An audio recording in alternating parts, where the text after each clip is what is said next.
The Trump budget is great if you can get on a plane every weekend and fly to Mar-a-Lago. But it stinks for everybody else. It hurts working Americans and struggling families. You know, on the campaign trail, Donald Trump talked about the forgotten Americans. If you look at this budget, it leaves them behind. They're not even an afterthought.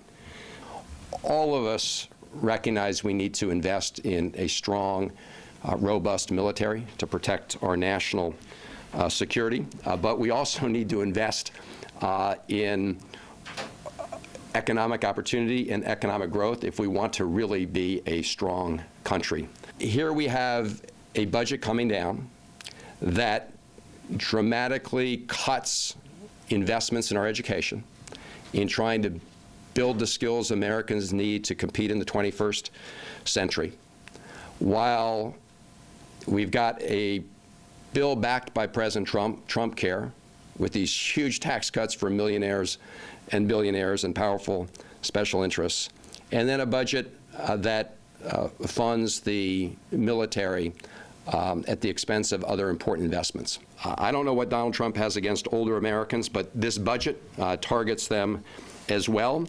It directly attacks our investments in medical research and science, a very large cut in the investment in National Institutes of Health.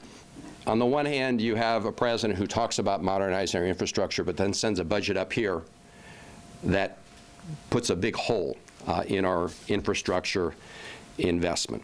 It dramatically cuts programs that help community banks serve the small businesses throughout the United States of America. So great for Wall Street, terrible for community banks and local economic development.